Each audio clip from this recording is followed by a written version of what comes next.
leave the world around us. They don't need to know. Come find me where.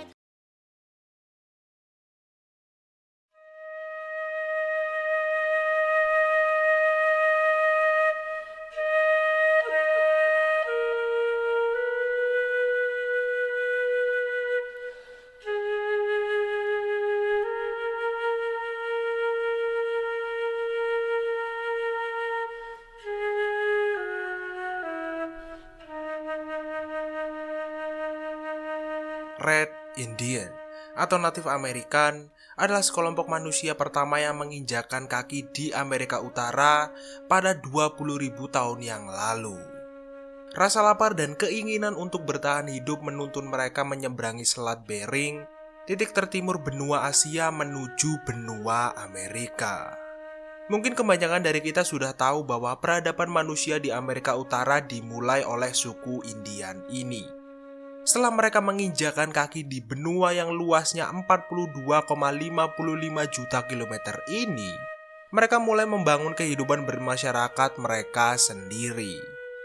Dengan berburu, berternak, dan bercocok tanam, suku Indian mulai berkembang lebih besar dari yang awalnya hanya satu kelompok menjadi beberapa kelompok. Selama berabad-abad suku Indian menduduki dan membangun peradaban mereka di benua Amerika.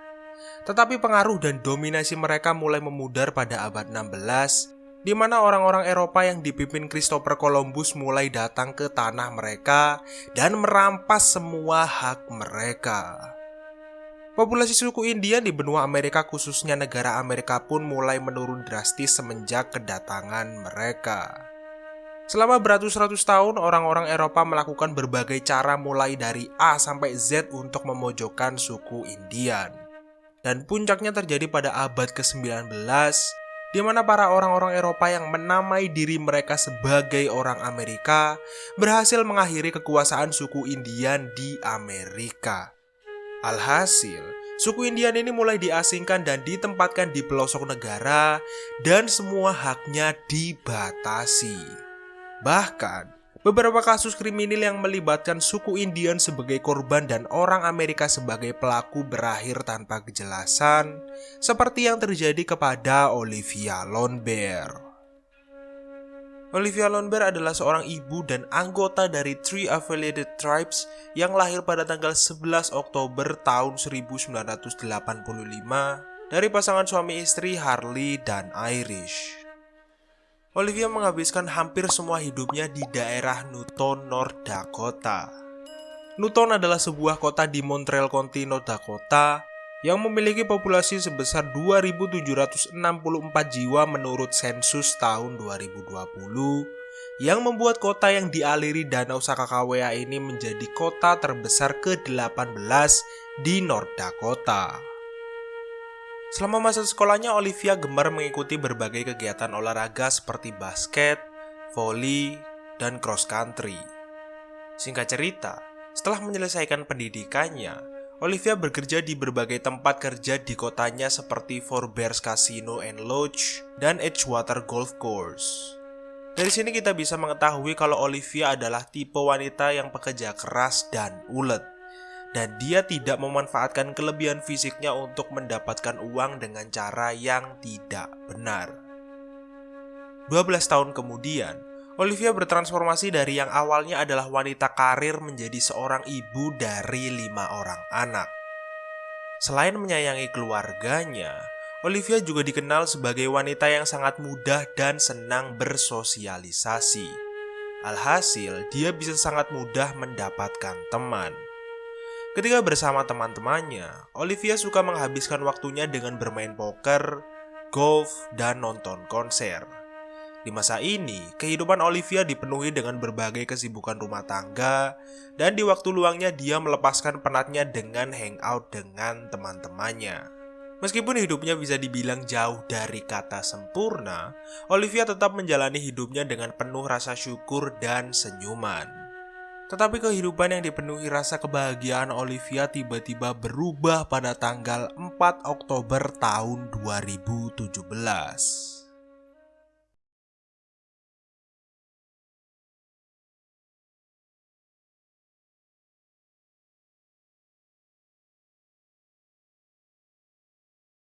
Pada tanggal 4 Oktober tahun 2017, Olivia memutuskan untuk bertemu dengan teman-temannya di Richmond Bar di tengah kota Newton. Saat itu, Olivia menggunakan jaket loreng putih abu-abu dan celana jeans warna biru muda. Setelah puas ngobrol-ngobrol, makan, dan minum, Olivia akhirnya memutuskan untuk pulang. Saat itu, Olivia pulang menggunakan mobil Chevrolet Silverado hitam dan menempuh rute jalan pulang yang sama seperti saat dia berangkat menuju bar itu. Sebenarnya, mobil yang dikendarai Olivia bukanlah mobil miliknya, melainkan itu adalah mobil yang sering dia pinjam dari temannya yang bernama James Hofhang. Saat itu diduga Olivia tiba di rumahnya dengan keadaan selamat karena dompet, HP, dan pakaian yang dia pakai di hari itu ditemukan di rumahnya. Tapi anehnya, meskipun dia diduga sampai di rumah dengan selamat, dia tidak pernah terlihat lagi setelah dia meninggalkan Richmond Bar. Hilangnya Olivia ini bisa segera dinotis oleh keluarganya, karena saat itu belasan atau bahkan puluhan telepon mereka tidak diangkat Olivia. Padahal, Olivia ini adalah tipe orang yang selalu berkabar dengan keluarga dan teman-temannya, meskipun dia jauh dari mereka. Karena ratusan pesan dan telepon mereka tidak direspon Olivia, 2 hari kemudian, tepatnya pada tanggal 26 Oktober tahun 2017, teman-teman Olivia mulai meminta bantuan warga Facebook untuk menemukan Olivia. Tapi karena tidak adanya informasi yang jelas tentang keberadaan Olivia, keluarganya pun akhirnya melaporkan hilangnya Olivia ke Tribal Police Department. Merasa tidak bisa diam saja melihat saudarinya hilang, saudara laki-laki Olivia yang bernama Matthew pun mempelopori penyelidikan kasus saudarinya. Beberapa lembaga masyarakat dan instansi juga ikut dalam penyelidikan kasus ini seperti Bureau of Criminal Investigation, Tribal Police Department, Bureau of Indian Affairs, Ward County, William County, North Dakota Game and Fish, North Dakota Highway Patrol, Tribal Game and Fish, dan Bureau Country. Meskipun penyelidikan ini mendapatkan sokongan dari beberapa lembaga dan instansi di atas, uniknya penyelidikan ini menjadi lebih rumit dari yang dibayangkan. Dan penyebabnya adalah sistem yurisdiksi di kota itu yang terkesan tidak melindungi penduduk pribumi atau Native American atau suku Indian. Kenapa aku bilang begitu? Karena pada tahun 1978, MA Amerika membatasi yurisdiksi pidana yang melekat pada negara-negara suku terhadap masyarakat non-pribumi. Hal ini berarti Tribal Police mempunyai keterbatasan dalam hal apa yang bisa dan tidak bisa mereka lakukan di tanah mereka sendiri. Dan yang lebih spesialnya lagi, mereka memiliki keterbatasan dalam mengadili masyarakat non-pribumi yang melakukan tindakan kriminal di daerah mereka. Secara tidak langsung, hal ini mengisyaratkan bahwa penegak hukum setempat tidak bisa menindak pelaku kriminal terhadap perempuan Natif Amerika, kecuali si pelaku itu adalah orang Natif Amerika juga. Keruwetan ini diperparah lagi ketika beberapa tugas TATPD terkesan tidak membantu dalam penyelidikan ini. Dan salah satu petugas dilaporkan menyatakan bahwa Olivia telah melarikan diri dan pergi ke pesta selama beberapa hari. Yang dimana statement ini bisa dibilang lumayan ngawur karena tidak ada bukti yang kuat yang bisa mendukung statementnya. Saat itu salah satu tempat yang dicurigai menjadi tempat terakhir Olivia hidup adalah Danau Sakakawea. Tetapi karena latar waktu pencarian saat itu yang sudah mendekati musim dingin, mereka harus segera bergegas sebelum permukaan danau membeku. Tapi lagi-lagi, pihak berwajib kembali menyatakan ketidaksiapannya untuk menginvestigasi kasus ini dengan alasan mereka tidak memiliki izin atau mereka tidak memiliki peralatan yang tepat. Padahal, di sekitar danau itu ada beberapa perahu dan beberapa peralatan yang memadai yang bisa mereka gunakan. Sementara itu, teman-teman, keluarga, dan sukarelawan Olivia memulai pencarian mereka sendiri dengan menyisiri area darat di sekitar danau itu menggunakan drone dan ATV. Tidak hanya itu, seperti yang aku katakan tadi, mereka juga melakukan pencarian lewat media sosial dengan cara meminta bantuan warga Facebook untuk menemukan Olivia. Bahkan saking niatnya mereka sampai mendirikan beberapa tenda di sekitar danau itu. Beberapa informasi pun bermunculan, tetapi tidak ada dari satu informasi-informasi itu yang bisa membuat mereka menemukan Olivia. Karena udah lumayan gedeg dengan sikap acuh pihak berwajib, keluarga Olivia pun memutuskan untuk menyewa detektif swasta yang bernama Lisa. Background Lisa ini sendiri bisa dibilang cukup menarik, di mana sebelum dia memutuskan untuk menjadi detektif swasta, dia dulunya adalah kupu-kupu malam. Tapi sayangnya karena perbedaan visi, keluarga Olivia pun memutuskan untuk mengakhiri kerjasama mereka dengan Lisa. Meskipun begitu, Lisa yang sudah berkomitmen untuk mengeluarkan usaha terbaiknya dalam memecahkan kasus ini, memutuskan untuk terus menginvestigasi kasus ini.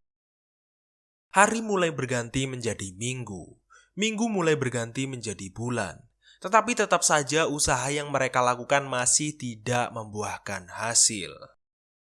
Pada akhir bulan November, keluarga dan teman-teman Olivia sudah mulai putus asa karena pencarian yang mereka lakukan di daratan sekitar Danau Sakakawea tidak membuahkan hasil. Apalagi saat itu danau sudah membeku sepenuhnya. Alhasil, mereka harus menunggu musim semi datang untuk melanjutkan pencarian mereka. Hilangnya Olivia terus menggerogoti keluarganya secara mental maupun fisik. Apalagi, ketidakaktifan pihak berwajib lebih menambah perih di hati mereka. Meskipun musim semi sudah tiba, dan Danau Sakakawea sudah sepenuhnya mencair, pihak berwajib masih saja tidak memulai kembali pencarian Olivia. Pada bulan Juli tahun 2012, Lisa merasa sangat kesal dengan situasi ini karena dia yakin kalau danau itu menyembunyikan sesuatu yang sangat penting. Karena sudah tidak tahan lagi, Lisa dan 2 orang volunteer lainnya memutuskan untuk menyelidiki danau itu sendirian.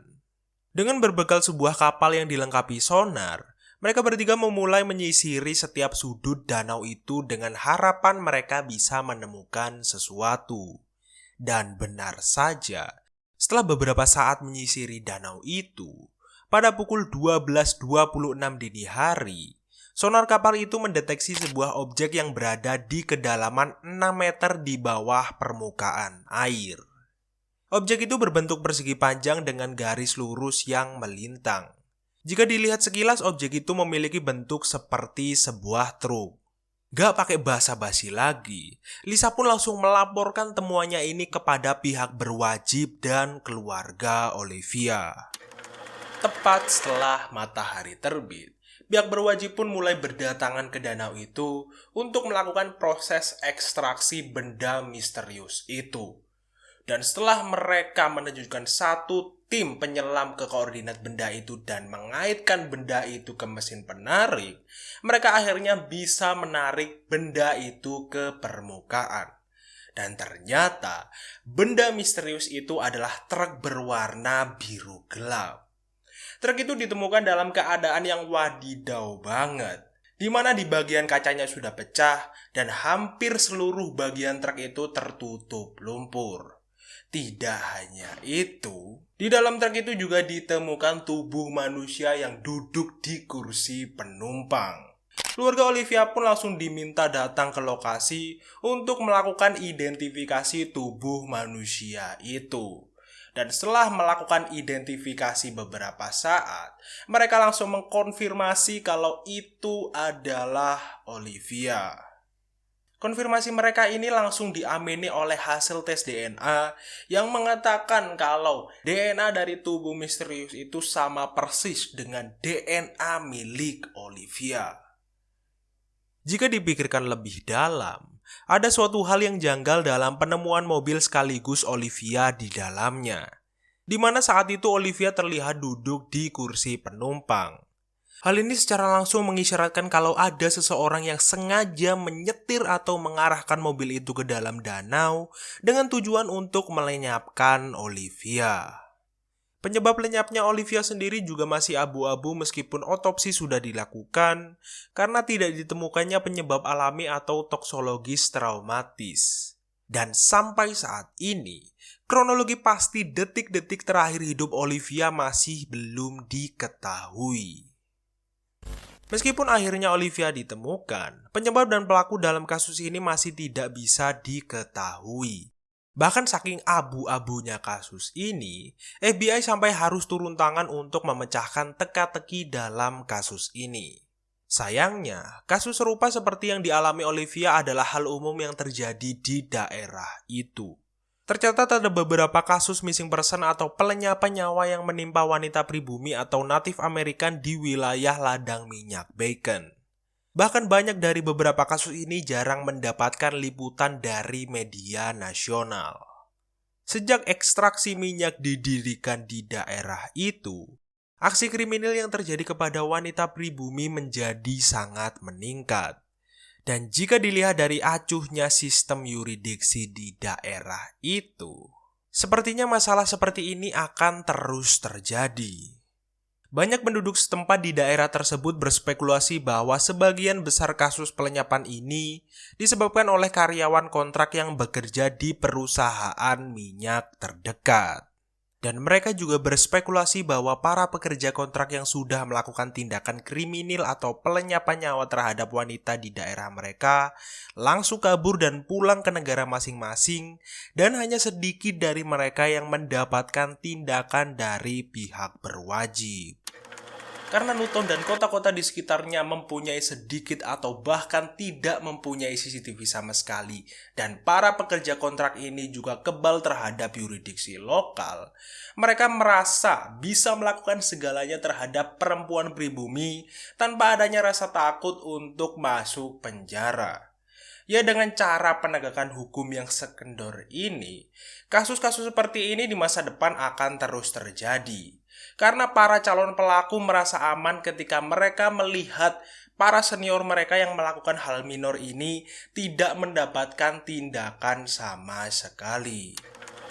Di sisi lain, meskipun Olivia sudah ditemukan, tetapi sampai saat ini siapa pelaku di balik pelenyapan Olivia masih belum diketahui. Dan pertanyaan terbesarnya adalah apa yang membuat Olivia pantas mendapatkan akhir hidup yang semiris ini. Anehnya untuk perkembangan kasus ini sendiri tidak banyak dipublikasikan ke masyarakat dari tahun 2017 sampai detik ini. Bahkan hampir 6 tahun penyelidikan kasus ini berjalan, polisi masih menyimpan rapat-rapat tersangka dalam kasus ini dari publik.